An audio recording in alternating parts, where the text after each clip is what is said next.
Notre secours est dans le nom du Seigneur qui a fait le ciel et la terre. Dernier chapitre du livre d'Ézéchiel. Mais non. Ben si. Ézéchiel chapitre 48.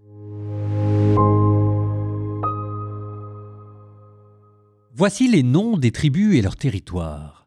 Depuis l'extrême nord, la frontière longe la route de Hethlon. L'entrée de Hamath, Assar Einan, le territoire de Damas étant au nord, elle longe Hamath. Du côté oriental au côté occidental, c'est la part de Dan. Le long du territoire de Dan, du tribu oriental au tribu occidental, c'est la part d'Asher. Le long du territoire d'Asher, du côté oriental au côté occidental, c'est la part de Nephtali. Le long du territoire de Nephtali, du côté oriental au côté occidental, c'est la part de Manassé. Le long du territoire de Manassé, du côté oriental au côté occidental, c'est la part d'Éphraïm. Le long du territoire d'Éphraïm, du côté oriental au côté occidental, c'est la part de Rouben. Le long du territoire de Rouben, du côté oriental au côté occidental, c'est la part de Juda. Le long du territoire de Juda, du côté oriental au côté occidental, ce sera la part que vous prélèverez. Elle aura 25 000 coudées en largeur et même longueur que l'une des parts. Du côté oriental au côté occidental, le sanctuaire sera au milieu. La part que vous prélèverez là-dessus pour le Seigneur aura en longueur 25 000 coudées et en largeur 20 000. Voici quelle sera la part sainte. Elle aura pour les prêtres, au nord, 25 000 coudées, à l'ouest une largeur de 10 000, à l'orient une largeur de 10 000, au sud une longueur de 25 000. Le sanctuaire du Seigneur sera au milieu. Les prêtres consacrés, fils de Sadoc, ont maintenu mes observances. Ils ne seront pas égarés dans l'erreur des fils d'Israël, comme les Lévites l'ont fait. Il leur reviendra une part de la zone prélevée sur le pays, part très sainte, voisine du territoire des Lévites. Quant aux Lévites, leur territoire sera contigu à celui des prêtres, 25 000 coudées en longueur et 10 000 en largeur. Chacun aura une longueur de 25 000 coudées et une largeur de 10 000. Rien n'en sera vendu, on ne fera pas d'échange, on n'aliénera pas les premiers fruits du pays, ils seront consacrés au Seigneur. Les 5 000 coudées qui restent en largeur, le long des 25 000, formeront la zone profane de la ville, habitats et pâturages, la ville étant au milieu. Voici les dimensions de la ville. Côté nord, 4 500 coudées, côté sud, 4 500 coudées, côté est, 4 500 et côté ouest, 4 500. Les pâturages de la ville auront vers le nord 250 coudées, vers le sud 250 coudées, vers l'orient 250 et vers l'ouest 250. Ce qui restera, contigu en largeur à cette part sainte, aura 10 000 coudées vers l'orient et 10 000 vers l'ouest. Son produit nourrira ceux qui travaillent dans la ville. La main-d'œuvre de la ville qui le cultivera viendra de toutes les tribus d'Israël. La part dans son ensemble aura 25 000 coudées sur 25 000. De cette part sainte, vous prélèverez un quadrilatère pour le domaine de la ville. Le reste sera pour le prince des deux côtés de la part sainte et du domaine de la ville. Ce qui correspond aux autres lots, le long des 25 000 coudées de la part prélevée jusqu'à la frontière orientale et à l'ouest, le long des 25 000 coudées jusqu'à la frontière occidentale, ce sera pour le prince.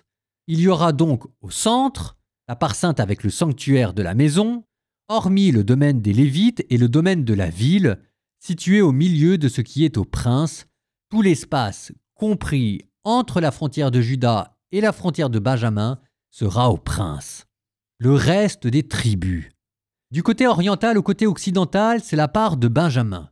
Le long du territoire de Benjamin, du côté oriental au côté occidental, c'est la part de Siméon. Le long du territoire de Siméon, du côté oriental au côté occidental, c'est la part d'Issacar. Le long du territoire d'Issacar, du côté oriental au côté occidental, c'est la part de Zabulon. Le long du territoire de Zabulon, du côté oriental au côté occidental, c'est la part de Gad. Le long du territoire de Gad jusqu'au côté méridional au sud, la frontière sera de Tamar jusqu'aux eaux de Mériba de Cadès, jusqu'au torrent de l'Égypte, vers la Méditerranée. Tel est le pays qui reviendra en héritage aux tribus d'Israël, et telles seront leurs parts, oracle du Seigneur Dieu. Voici les issues de la ville. En commençant par le côté nord, de 4500 coudées. Les portes de la ville seront nommées d'après les tribus d'Israël. 3 portes au nord, la porte de Rouben, la porte de Juda, la porte de Lévi. Sur le côté oriental de 4500 coudées, 3 portes, la porte de Joseph, la porte de Benjamin, la porte de Dan. Côté méridional de 4500 coudées, 3 portes, la porte de Siméon, la porte d'Isaacar et la porte de Zabulon. Côté occidental, de 4500 coudées, 3 portes, la porte de Gad, la porte d'Acher, la porte de Nephtali, le pourtour aura 18 000 coudées. Et à partir de ce jour-là, le nom de la ville sera « Le Seigneur est là ».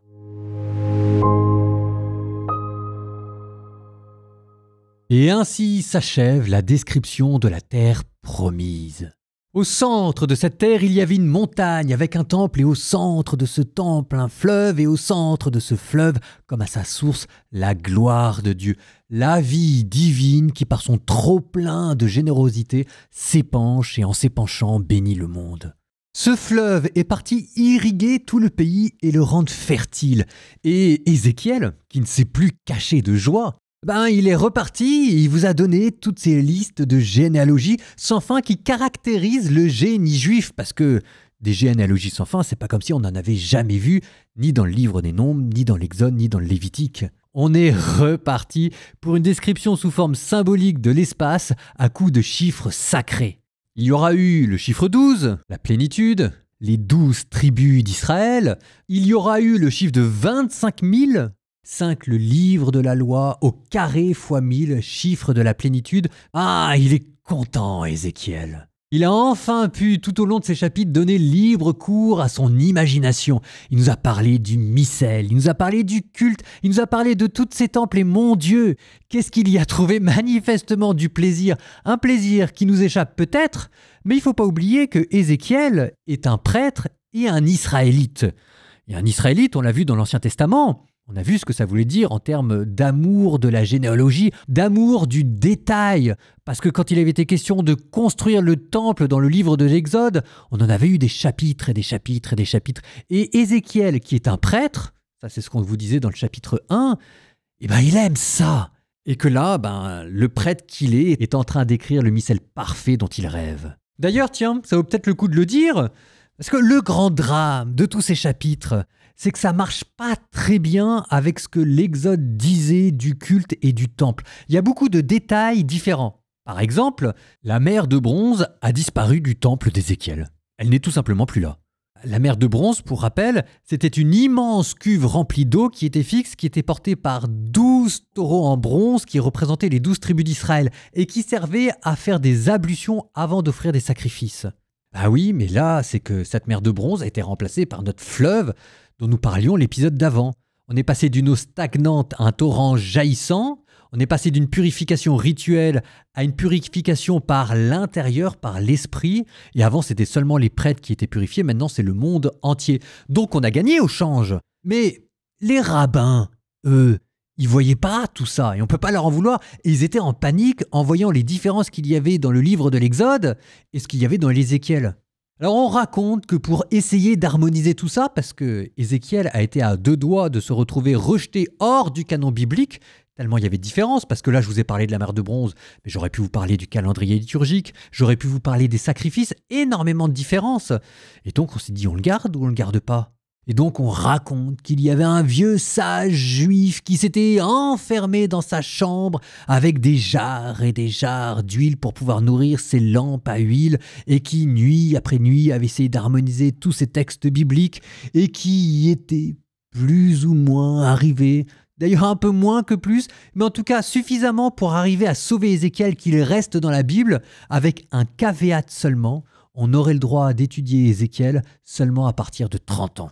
Sauf que ça, vous voyez, c'est quand on prend tout au pied de la lettre. Si jamais vous voulez suivre l'intuition mystique d'Ézéchiel, il faut voir qu'à travers cette vision, c'est ce que je vous mettais dans mes petits patchs, c'est une révolution sociale qu'il propose. Donc c'est normal que tout coïncide pas avec l'Ancien Temple. C'est fait exprès. Le passage de la monarchie à la théocratie, non plus des rois mais des princes, non plus des lévites et des sanctuaires locaux mais des grands prêtres avec un culte centralisé. J'aurais pu vous parler aussi des calendriers liturgiques avec des fêtes agricoles, entre guillemets primitives, moins importantes et un accent mis sur les fêtes de pèlerinage. À la manière dont on va redécouper le territoire moins en fonction des tribus que de manière administrative, on comprend pourquoi est-ce qu'il y a cette nouveauté, parce que précisément Ézéchiel a voulu insister là-dessus.